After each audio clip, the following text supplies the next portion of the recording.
NJ Spotlight's Roundtable on the Future of New Jersey Solar Policy brought together key policymakers, interested members of the community, and leading solar vendors and their customers in a wide-ranging discussion moderated by Tom Johnson, NJ Spotlight's Energy and Environment Editor. The Future of Solar Policy is the first in an ongoing series of roundtables on clean energy presented by NJ Spotlight. This program is brought to you by SunPower, Sun Edison, and Sun Farm Network. In this program, members of the audience interact with the panelists in a question and answer session. We thought that we'd open it up to the audience to ask questions directly at some point. So if anybody has any questions, why don't you stand up or raise? I actually put a card up there, but I'll just ask it myself. Currently, while I agree with the gentleman up here who spoke about the solar installations on warehouse space and their farms, that's perfect. But however, currently about 5,000 acres of active prime ag soils in South Jersey are in the application pipeline to be converted to solar. Now, in South Jersey, especially, the economy depends on agriculture. There's thousands of jobs related to warehousing, irrigation companies, farm equipment companies, transportation, keep going. Not only will we lose our regional food supply, but the South Jersey ag-based economy will be destroyed and thousands of jobs will be lost.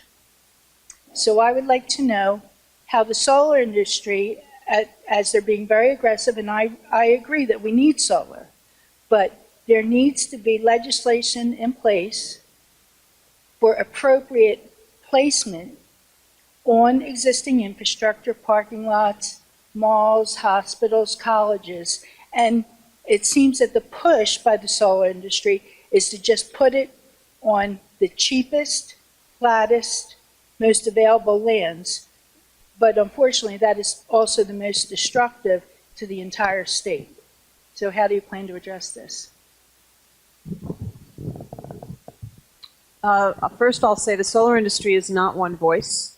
There are 200 to 300 companies that we know of. It keeps changing, currently active in the state.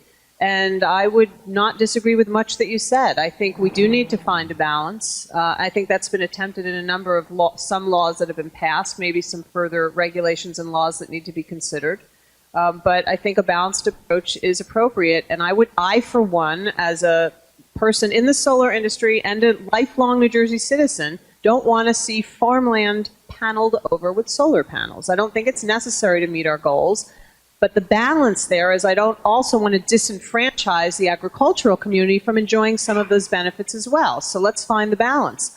We've worked for years with the Farm Bureau to try to come up with, balanced and coherent policies, but none of us here can control what the 200 or 300 companies does or proposes. And there is a lot of speculation right now on a lot of large systems by a lot of folks and companies that don't really understand the New Jersey marketplace or culture or limits of our distribution system.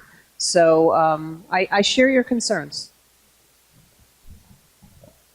Well, and we do as well. I would like to put the discussion maybe in a bit broader context. I mean, speaking for Sun Edison, and I'm sure this is shared by Pam's company and Terry's, I mean, we support aggressive energy efficiency as the fastest and cheapest solution. But at the end of the day, once we've exhausted all cost-effective energy efficiency, demand, other than this economic downturn, demand for electricity has been on the increase, and we do have older conventional fossil-fired nuclear power generation that at some point will reach the end of their useful life and will need to be replaced. So that begs the question, what do we replace conventional generation with? And as a society, we have some options. We can either build new natural gas-fired generation, we can build nuclear, we can build coal, or we can pursue renewables aggressively. And so taking into consideration air impacts, land use impacts, public health impacts, I think on all those counts, solar PV is the superior option.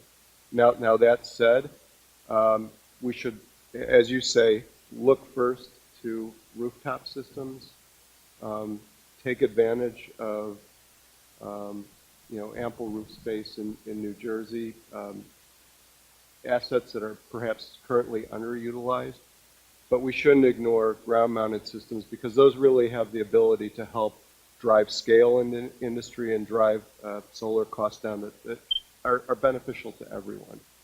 The other thing I'll say is that in terms of ground-mounted systems, unlike conventional generation or nuclear facilities, which take land out in perpetuity for all intents and purposes, solar is reversible. So when a project reaches the end of its useful life, the footprint is fairly minimal, and those projects can be reversed, and the land can be restored to its original purpose if, as a society, that's what we choose. I'd like to comment on that, the ground mount, the farming and agriculture. They'll say it's agricultural land that it's having a ground mount on. But so many farms have a piece of ground, it could be an acre, it could be 2 acres, where they could plant crop year after year, never amounts to anything because of soil type, because of the lowness in the field, and they can't fix that. So that's just acreage. It's really not being used for anything. So I could see your concerns if they're looking to put right on great prime farm ground. But before you jump to conclusions, find out what the farmers are going to put it on, because I have yet run into a farmer that wants to take good ground and just put solar panels on it and really think they're going to make anything off of that. They haven't done their homework, and they'll find out quick enough. But go ahead. Over 3,000 acres. I'm not talking 1 or 2 acres where I totally agree the farmer should have an accessory use of solar. However, we have close to over 3,000 acres right now of farms. I'm talking 200-acre farms of prime ag soils to be converted to solar. If you haven't all read in the paper, I'm from Piles Grove Township, also happen to be a township committee woman, and we just are having the largest solar, quote, farm in the United States built there. And there's many, many more in the pipeline.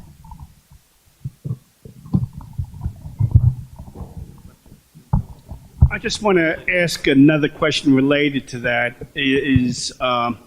One of the issues in South Jersey also is that the grid can't handle this tremendous infusion of solar mega farms. Who should pay for the upgrade into the grid to handle this new solar capacity? Should that be spread out among all ratepayers? I'll take a stab at that. Difficult question. So I'd put that in the category of infrastructure upgrades. Actually, the first thing I'd say is, why don't we can think about solar as the first piece of building our modern 21st infrastructure build, if you would, on a number of fronts. We have roads, we have, maybe we don't have tunnels, but we have a lot of infrastructure that needs to be built, rebuilt, and reinvented in the 21st century. Solar's the first thing that's happening in New Jersey on that front, which is good and exciting. It's also causing, it's exposing, maybe sooner than otherwise would be exposed, the limits and creaks, if you would, in our distribution system. And there's a good question about, well, who pays for that upgrade? And I think, by the way, there's a lot of things that are going to be coming online in the next decade, such as the ability to be able to plug in vehicles that are going to start to stress or test what that distribution system is. It's a 100-plus-year-old system that needs updates. So my vote for things like that is that infrastructure type of thing is something that all ratepayers should be paying for, because ultimately we all benefit from a modernized infrastructure. I think the one other thing to point out is that as it stands today, particularly for those very large projects that were discussed, my understanding is that it's actually the requirement of the developer to pay for a substantial portion, if not all, of the upgrades necessary for the distribution system as a result of that project. So the way the rules stand today, the developers actually pick up that cost. I'm a small consumer. I have solar panels. I'm a minority. I got a rebate from the state, and I'm selling my SRECs. When I first signed up, I thought it would take me 20 years to get back my money. I figured it'd be dead. But now I figure it'll be maybe 5 more years selling my SRECs at over $600 a piece. I've sold 2. And I guess I'm a spot. And I don't really want them to come down. But now, I do have a piece of paper up there. I'm trying to remember what I said. Is it going to be possible for other people like me, just a small consumer, to get SRECs and to get something that's going to make them want to put something on their homes? Because there's very few of us. And a lot of people are saying they're not efficient and it costs too much. I spent $21,000, but I got back at least 9 from the state, and the rest is supposed to be coming from the SRECs. So, will it be possible for a home consumer to take advantage of the payback in a reasonable amount of time, hoping that they don't start this at 80? The other thing I wanted to say is that this is a tangent, but we're talking about energy. I had a phone call from some place called Verde. I don't know if anybody else did, but they're evidently going through the telephone book and trying to get customers. I called up PSE&G that supplies my energy when I'm not getting it from my own panels. And they told me that they were green in Connecticut. And I talked to them on the phone, and they said they were using a small amount of coal and other things. When I got it down in print, over 50% was from coal, and nothing was green. So, just the word. And the other thing is, I come from a highly polluted city, Linden.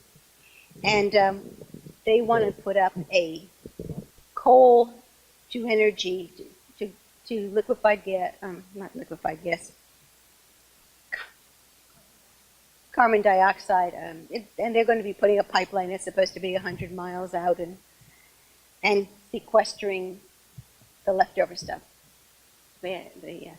See how scientific I am? And it's supposed to supply energy at high peak hours, electric energy.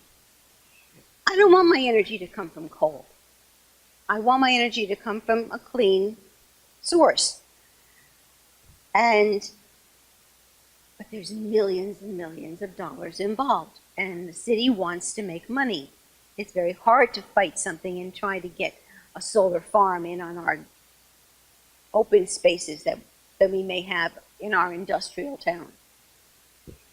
But, so I was just wondering, is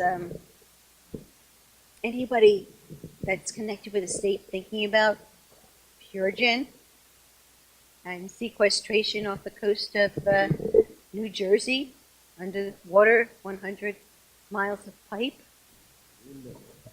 Linden, yeah, remember that one.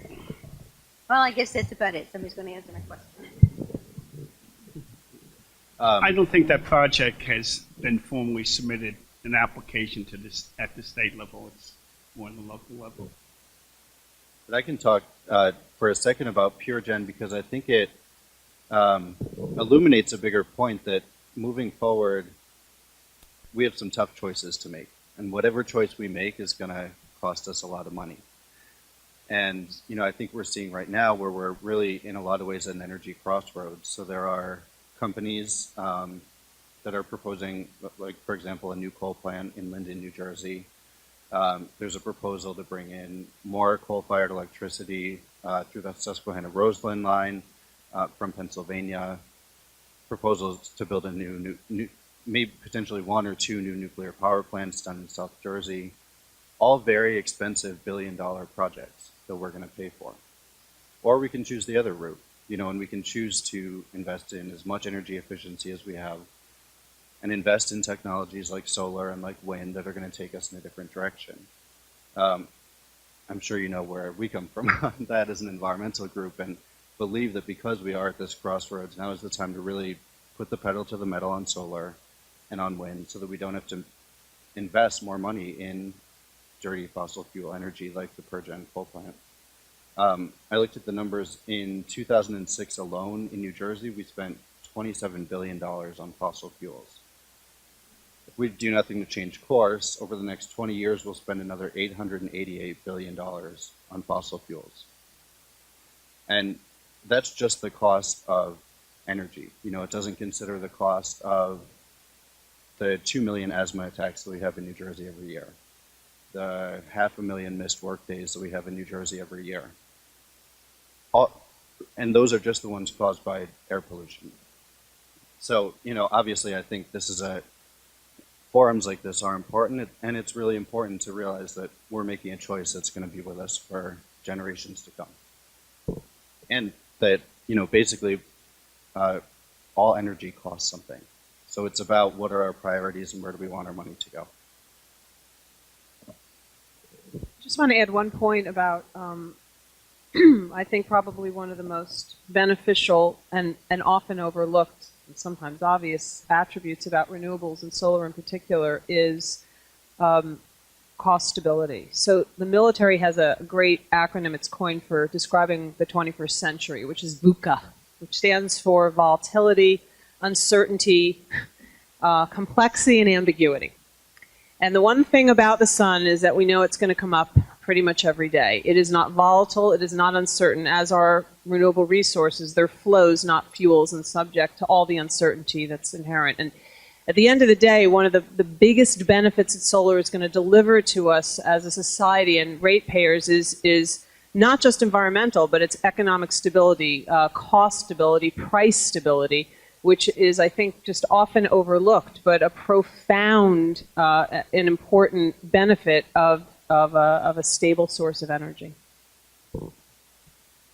I just want to add one thing, and I guess I'm probably less qualified than Pam or Terry to deal with this because my company doesn't operate in the residential sector, but my observation is that that market is actually quite robust. You might be surprised that you're not in the minority. There's a very active and vibrant residential market. And I think, you know, one of the advantages of the New Jersey market-based competitive program is that it leads to innovation. And, you know, what we're seeing is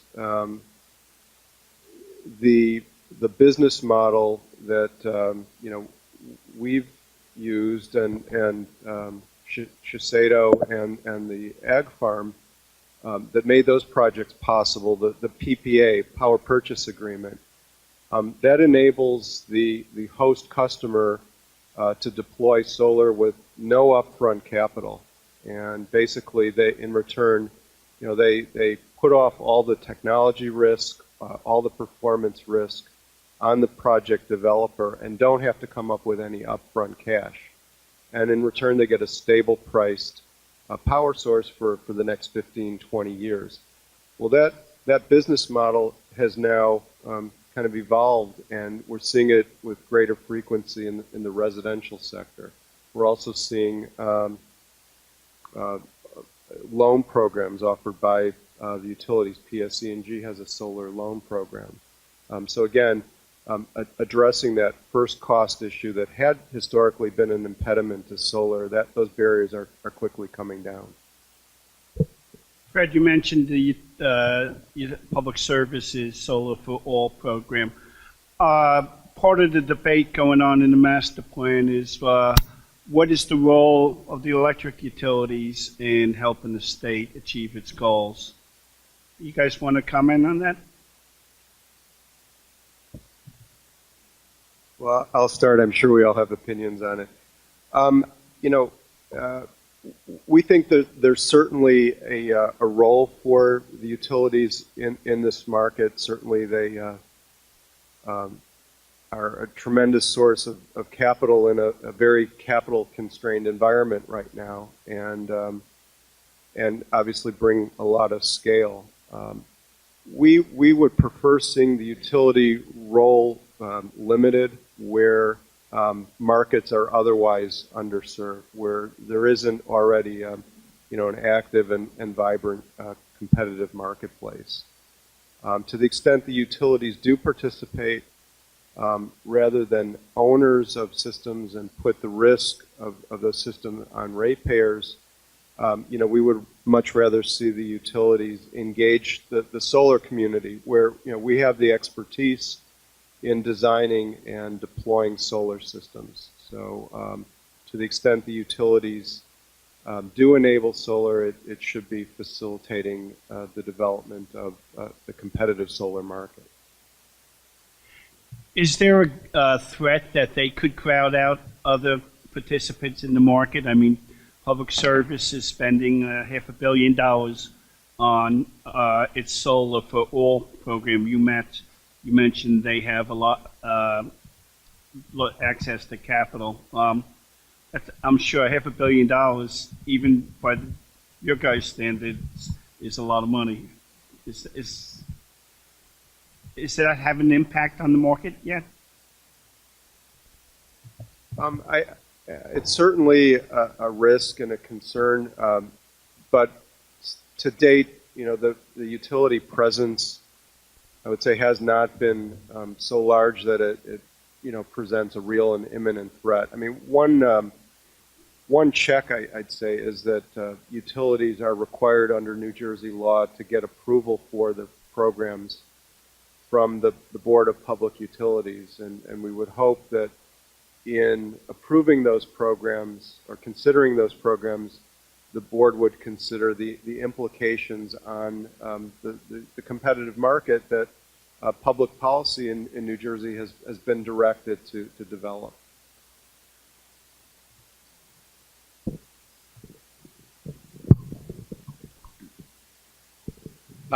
My name is Dennis Wilson, and I'm on the board of MCA, which represents about 100 solar companies here in New Jersey. And the debate about how do you develop solar has been going on around the world with various levels of success, with the biggest success coming out of Germany and some other countries that have long-term contracts. The SREC marketplace that we have here in New Jersey is rather unique, and it's only shared by a few other markets. And it leads to higher prices and higher costs to the ratepayers long term, because it includes an element of risk. And it's only by removing that risk, by having long-term contracts, that the banks will step in and provide capital at the lowest cost to build all the solar that we need built.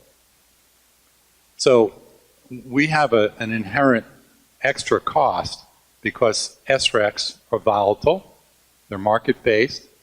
It could be as soon as next year, if we have some of these large plants built, that ratepayers who have solar systems, homeowners, businesses, won't be able to sell their SRECs for some period of time.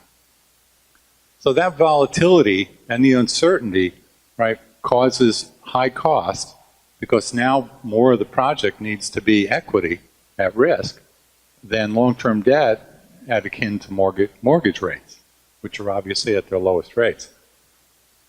So until we actually have long-term mandated contracts, the banks won't step up. They haven't yet, right? And they're still not.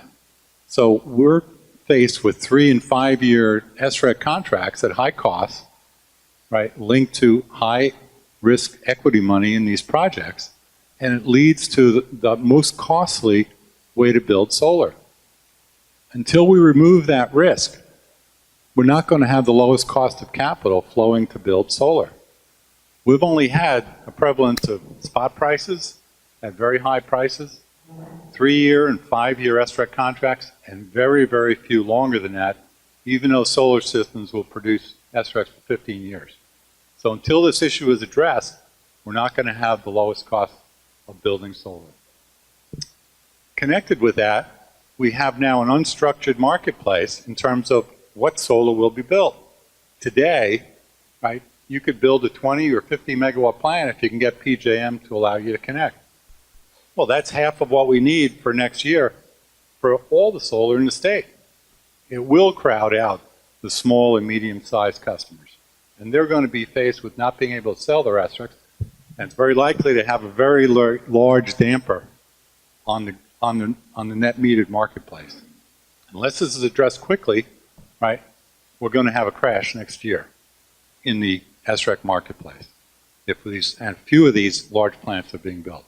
How do we address that? I understand some of the legislation proposed will take a step toward that, but we really need policy to be decided of how much net metered, how much rooftop gets developed in New Jersey versus grid supply. Right now, there are no rules, right? Maybe it'll come out of the Energy Master Plan, but time is short to put this to bed to determine will it be the ratepayers who are actually footing the bill for all these SRECs that get to participate, or will it be large-scale developers from around the world who are now tying up the farmland we've heard about today, right, to build large projects and make high profits while SREC prices are high? How does this get addressed, and how do we do it quickly? That's the question. That sounds like one you should field, Assemblyman. I think I'll answer it like Mike Winka, soon. No, I think there are challenges. This is a new area. We are trying to accommodate small scale, residential, small, medium, large solar. So how do you bring the price of SRECs down when you have more competition, more penetration of the solar panels into the marketplace? And I was surprised that we have 4 utilities in New Jersey, and we don't have a standard definition of what a distribution system is. And I had to introduce that in Assembly Bill 2529 to at least standardize some of these things. So we have to start doing a lot of these policies, and so that way we can address some of the concerns that Dennis has. And it is defining what a distribution system is and trying to look at what the interconnection requirements are, and trying to have the board play a important role in deciding, and then you have a large scale projects, they need to look at it, applicability in the particular geographic area. All those things have to be looked at, and some of them are addressing that, and I'm open to a lot of new ideas and new suggestions. And my policies is based on information, innovation, and intellect.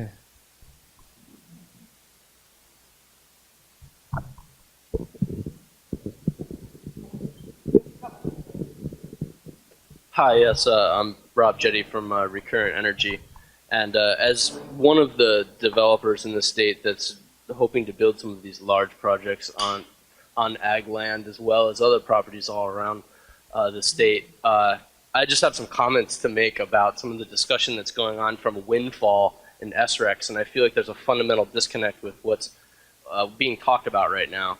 A lot of the projects that are in the southern part of the state are not going to happen for a variety of reasons, and they're certainly, not to argue with Dennis, but they're certainly not going to happen next year.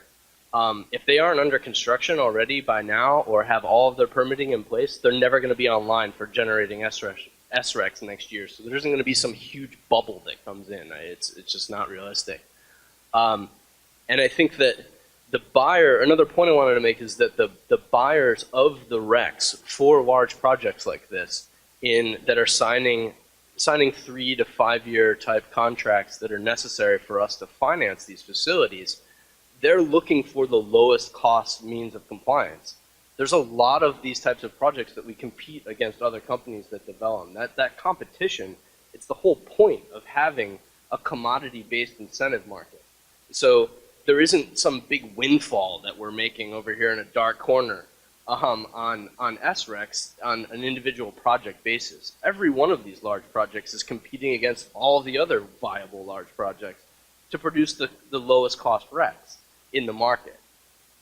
So that was one point I just wanted to make. I think that the grid upgrade question, to reiterate what Terry said, those costs are borne by us as the developers. Any upgrades that have to happen to the grid are borne by the developers and the builders of those projects.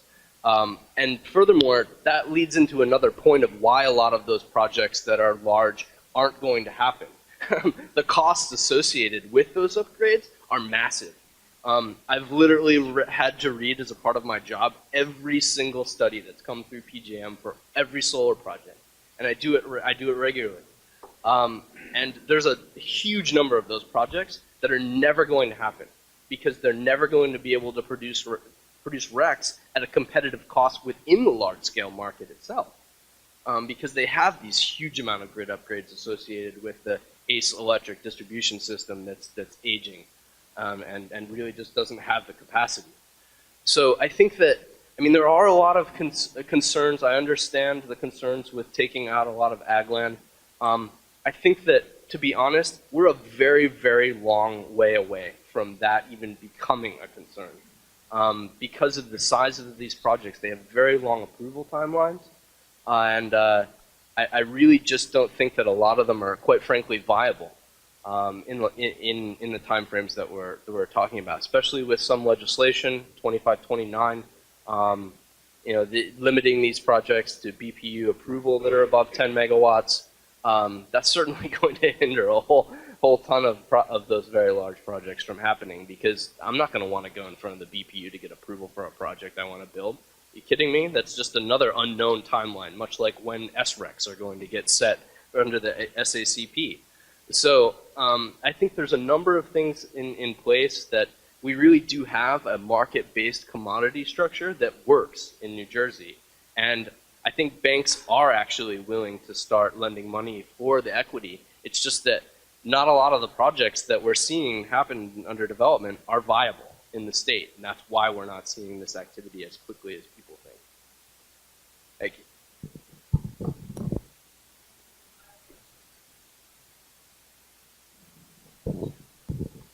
Good afternoon. First of all, congratulations to New Jersey Spotlight. I think this is a great idea. Bill Walsh with PSEG company. My company is involved in all the aspects that we've heard today. But one thing I haven't heard is, while I've heard folks talk about why renewables are better from an environmental standpoint as opposed to traditional sources, there's one point that we keep glossing over, and that is the capacity factor. And that is a megawatt of renewables is not equal to a megawatt of base load generation. So where does I'd like to get the sense of where the panel thinks renewables fit in general. If I look at solar running 13 to 15% of the time, I look at offshore wind and we think you can get 35 to 40, but you've got traditional sources, traditional fuels, and I'll say nuclear, where you refuel it, you turn it on, absent problems, it runs for 18 months, and it runs for 94 to 95% of the time. So I'd like to get the panel's perspective on where they think the various sources fit in terms of ability to supply needs 100% of the time. I think that's a great question, Bill. And I think it does go back in part to a comment made earlier, which is that, I think as a starting point, solar competes with other peaking resources. And even as I understand it, I'm not a technical expert on gas peakers, but my understanding is that those don't run 100% of the time either. They may be capable of that, but they're only brought up to meet demand, and so their effective capacity factor, if you will, is nowhere near what the capacity factor would be for a base load generator. So I think as a starting point, solar can have a great role and a great place competing with those more expensive, intermittently used resources. Pam, you want to? I want to add just one thing.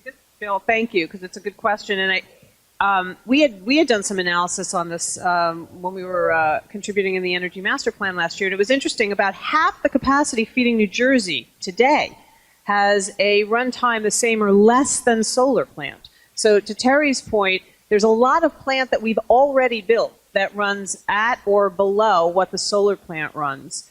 But I think in the short term, that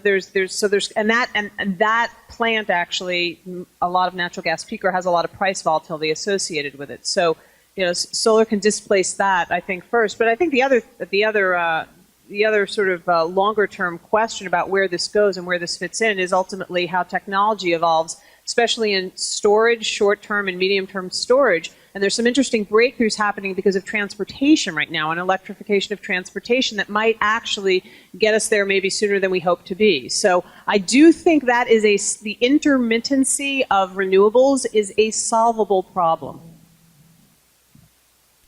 All right, I think we're gonna call it. Let's give a round of applause to our panelists here.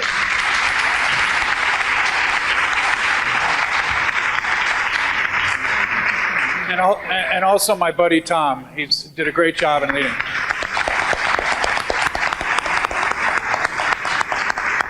So this has been fabulous for us. I know you guys, a lot of folks had to get going, but we're going to be hanging out for a little bit and hope you can too. Also, the evaluations, everybody should have had those. Either leave them on the table or there's a box at the door. And I just want to thank you all very much. We'll be doing this again around other issues, and we hope you can join us again. Thank you. We hope you enjoyed this NJ Spotlight program on energy policy. If you have comments or suggestions about these programs, please email info@njspotlight.com. NJ Spotlight, where issues matter. For more information, visit www.njspotlight.com.